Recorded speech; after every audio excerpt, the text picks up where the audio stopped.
Vamos lá, primeiro é uma coisa. Ok, uma coisa. Bola. Não. Pirulito. Tá, uma pessoa. Vamos lá, segundo. O segundo é difícil. O segundo é um animal. Tá. Vou desenhar. Bom, eu acho que você vai entender. Vamos lá. Esse vai ser difícil. Um animal não é um pato. Não. É uma cobra. Não. É o Godzilla. Talvez você jogou de cima. Deixa eu roubar aqui. Eu vou fazer uns pés. Ó o pezinho. Isso é um pé? Ó o pezinho. Meu Deus. Ó o pezinho. Tá com pé de galinha. Então, É um dinossauro. pé de pombo. É um dinossauro. Aí eu Fica a dica, se tem um pé de pombo, é um dinossauro. Tá, agora com certeza eu ia adivinhar que é um dinossauro, com certeza. Vamos lá, próximo. O próximo também é uma coisa. Uma coisa? É uma coisa. Tá.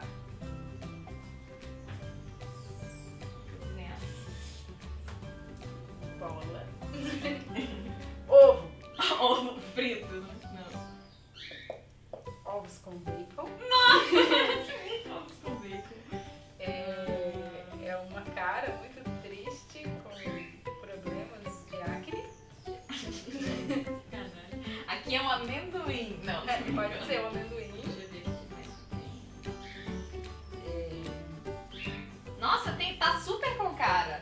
Tá super com cara.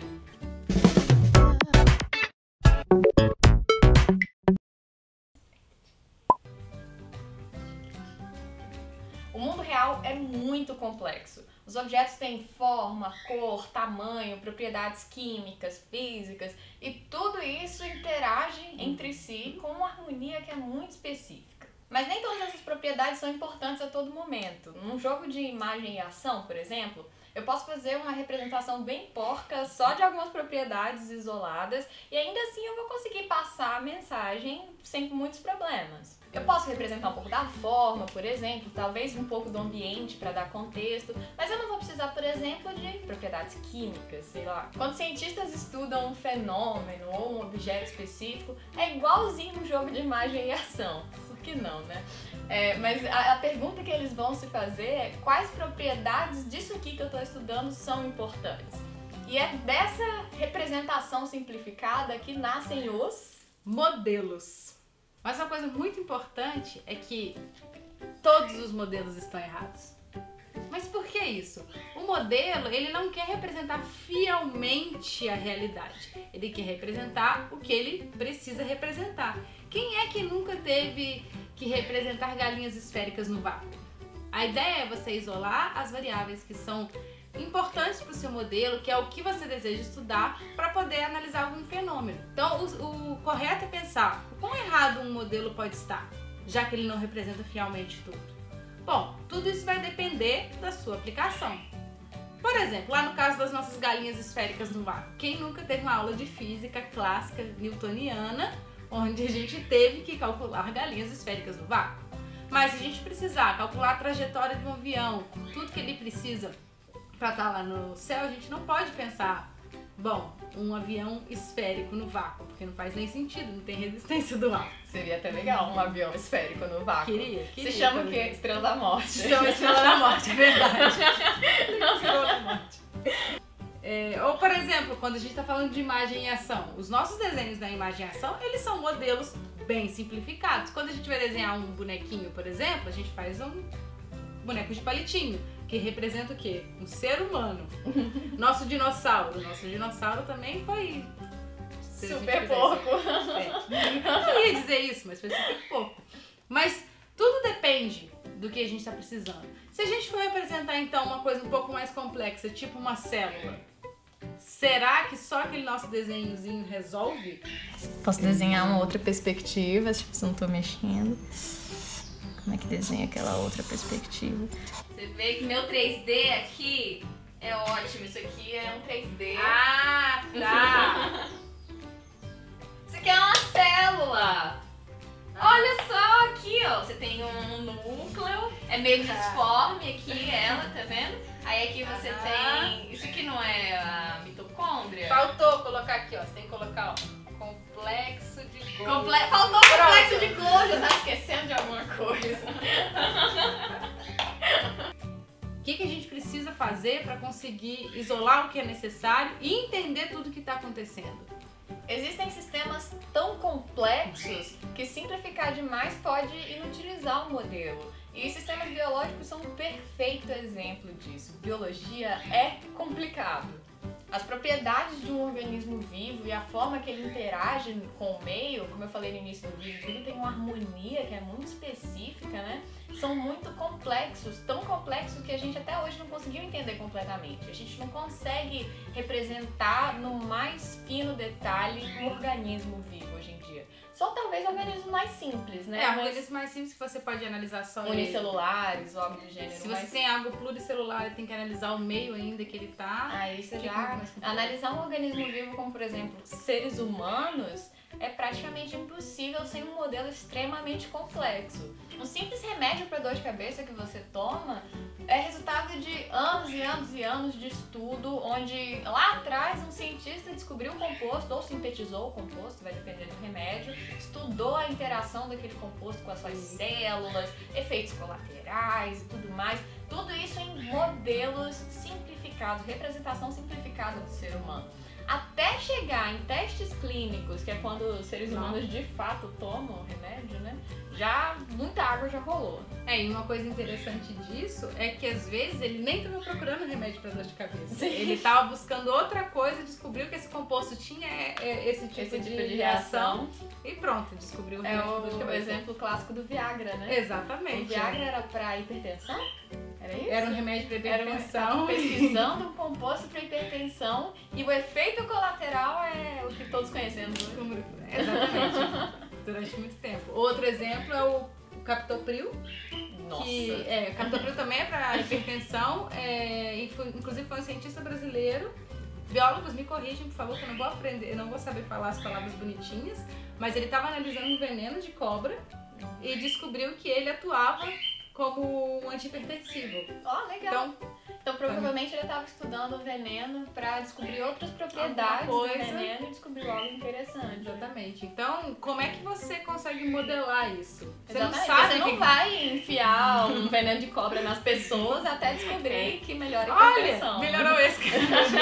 Matei esse. Você precisa modelar tudo num ambiente controlado, que não vai colocar em risco a vida de ninguém. E esses modelos é que é a grande questão que a gente está trazendo no vídeo. Então, no caso de modelos biológicos, quanto mais fiel o modelo, melhor. Por quê? Porque quando chegar na tal fase clínica, você já vai ter uma noção melhor dos efeitos colaterais, de como que aquele remédio vai interagir com o meio. Então, tem muito investimento na área de pesquisa de como que a gente melhora essa parte da modelagem. Máquinas maravilhosas que vão ajudar a como que você representa bem um organismo vivo e consegue estudar melhor a interação com compostos que você está inserindo, né, que são os remédios. A gente tem um exemplo aqui no Brasil que representa muito bem isso e representa quão complexo é esse tipo de estudo, esse tipo de modelagem, esse tipo de interação. E eles estudam exatamente a questão da medicação, que é um dos grandes agravantes desse tipo de modelagem. E esse centro de estudo é o CENTT, que é o Centro de Excelência para Descobertas de Alvos Moleculares. E ele funciona lá no Instituto Butantan. Ele é um centro realmente de excelência, com pesquisa de ponta na área. E a ideia deles é tentar descobrir primeiro o que são alvos moleculares. Primeiro, o que são alvos moleculares é uma coisa muito importante. O nome dele é alvos moleculares. O que acontece? Quando a gente está trabalhando com a modelagem de uma medicação, a gente tem que trabalhar como essa medicação interage com a célula. Então a gente tem na célula o alvo molecular, que é o que essa medicação tem que atacar nessa célula. Que a gente tem medicações generalistas, né, digamos assim, que é a medicação que vai atacar tudo, o bom e o ruim. E tem medicação que é, como que sua mãe falou? É o sniper. Ela vai direto, assim, eu preciso atacar esse cara. E eles trabalham isso usando toxinas de animais. O Instituto Butantan a gente conhece muito bem, tem né? Muitos répteis, tem muitos répteis, muitas cobras, também se não me engano tem alguns tipos de inseto. A ideia deles é estudar esse tipo de toxina animal, e tentar desenvolver formas de essa toxina entrar na célula, atacar o alvo para resolver problemas como artrite reumatoide, a osteoartrite, são todas que são doenças inflamatórias e muito graves. E eles montaram esse centro no Butantã para explorar os animais abundantes que tem por lá. Agora fica um questionamento. A gente já falou, trabalhar com organismo vivo é muito complexo, a biologia é complexa. Então, como que eles conseguem estudar a célula tão a fundo, que eles têm que entrar na célula, literalmente achar o alvo, descobrir como que essa toxina interage com esse alvo? O que eles têm que fazer para isso? E aí que entra o papel da computação de alto desempenho. E é por isso que a gente trouxe esse assunto aqui pro canal. Primeiro porque modelos, né? Modelos estatísticos são muito importantes. Sim. Segundo, porque é computação de alto desempenho. Esse centro, eles compraram muitas máquinas que estão ajudando nesse processo de fazer um modelo mais fiel. Então, para isso, eles precisam de máquinas que consigam, da forma mais rápida possível, modelar a maior quantidade, né, de células e moléculas do meio e modelar a interação ao longo do tempo daquele remédio. Isso eu não preciso nem falar pra você que é muito difícil. Porque você tem uma dimensão muito grande de células e você ainda tem que analisar isso temporalmente, né? Então são 3 dimensões de análise. Lá no Sentid, eles têm um computador muito específico. Na verdade, eles levantaram o nome de 4 máquinas, né, que eles compraram, que são máquinas de ponta e que pouquíssimos, se não nenhum laboratório do Brasil hoje tem. E a principal máquina que eles estão usando chama High Content Screening, HCS. O HCS ele trabalha em diversos níveis de análise. Ele trabalha desde a incubação da célula, quanto ao tratamento da célula, o tratamento, a manipulação da célula, ele grava tudo isso em imagem e ele ainda tem a forma automatizada de análise de imagem. Em cima, isso tudo dentro de ele é um microscópio grandão. Eu gostei. Ele é um microscópio grandão. Para termos de computeiro, ele é um microscópio grandão, grudado num computador de alta performance. Desculpa, biólogos, mas isso é verdade. Então a ideia dele é ele consegue fazer todas as etapas da simulação e da manipulação dessa célula. E que se você pensar em como que é o trabalho de um biólogo normalmente para analisar a célula, ele precisa manualmente injetar os compostos que vão acender certas regiões da célula para colorir a célula, né, e facilitar a visualização. Porque acredite ou não, o corpo humano não é tão colorido quanto os livros de biologia mostram. Eles só são coloridos pra gente entender. Então você precisa realmente colorir a célula para enxergar a diferença de uma coisa para outra. Então esse microscópio, ele consegue fazer essa parte, tirar o biólogo, né? Não, desculpa. Então o microscópio consegue automatizar essa parte, muito obrigada. Então ele mesmo injeta o que for necessário injetar, tem várias câmeras diferentes que vão capturar propriedades diferentes da célula. E aí ele já solta dados muito mais mastigados, né, para o pesquisador. Estatísticas daquela célula, comportamento ao longo do tempo, análises disso. E a análise da imagem, que é uma coisa muito legal. Análise da imagem, que na verdade eu acho que é o que é mais computacionalmente custoso, né? Sim, é você fazer o processamento da imagem. Isso foi, na verdade, engraçado. Eu posso falar disso de uma perspectiva mais pessoal. Eu tive muita dificuldade de entender o que são esses modelos biológicos, porque pra mim um modelo é uma simulação.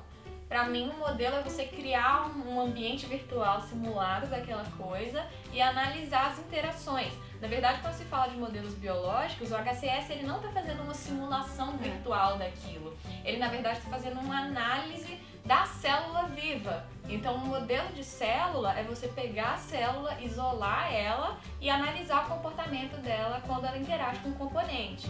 Então, é um modelo vivo e não uma simulação, que pra mim foi muito difícil de entender. Então, o objetivo do Sentid é encontrar esses alvos moleculares. Então, assim, qual parte da célula, qual célula você tem que atacar com o medicamento para conseguir atuar nas doenças inflamatórias. Então, eles estão fazendo esse modelo com diferentes compostos, com diferentes interações com a célula e usando esse super microscópio grandão para analisar os modelos, os diferentes resultados. Então, o principal objetivo deles, o que eles vão entregar com isso, são os alvos moleculares. São assim, olha, se você quiser tratar osteoartrite, você tem que atacar essa célula dessa forma. Se quiser atacar artrite reumatoide, é esse mecanismo que a gente tem que usar. E isso é muito legal, porque isso é uma pesquisa realmente de ponta, é uma coisa super avançada e acontecendo aqui no Brasil. Exatamente, aqui dá do nosso orgulho, lado, né? De dá tá acontecendo orgulho, no Brasil, no Instituto Butantan. Então a gente tem que sentir muito orgulho disso, porque a gente, como brasileiro, às vezes a gente tem essa mania de deixar a ciência um pouquinho de lado, né? De vira-lata. Síndrome de vira-lata Porque brasileira. pesquisa estrangeira é maravilhosa, mas não, a nossa também é. Muito. E a equipe que está por trás são todos os cientistas brasileiros associados a algumas empresas estrangeiras. A cabeça desse projeto são 6 mulheres, exatamente. Inclusive. Mas assim, tá acontecendo aqui, sabe? Então vamos valorizar a nossa pesquisa brasileira. Então a gente queria agradecer ao Sentid, porque esse foi um vídeo patrocinado por eles. Eles estão interessados em divulgar a pesquisa e eu acho muito nobre isso. Eles querem que as pessoas saibam o que eles estão fazendo, que aqui no nosso país a gente tem pesquisa de ponta, sim, encabeçado por mulheres, sim. Então muito obrigada ao Sentid pelo patrocínio e pelo interesse aqui no Peixe Babel de trazer a palavra de vocês. Isso, e visitem o site do Sentid, a gente vai colocar aqui na descrição, o site do Butantan também, que eles sempre soltam notícias novas, o que eles estão fazendo, e procurem saber o que está acontecendo no campo da ciência no Brasil. É isso, gente. Um abraço, um beijo no coração e falou!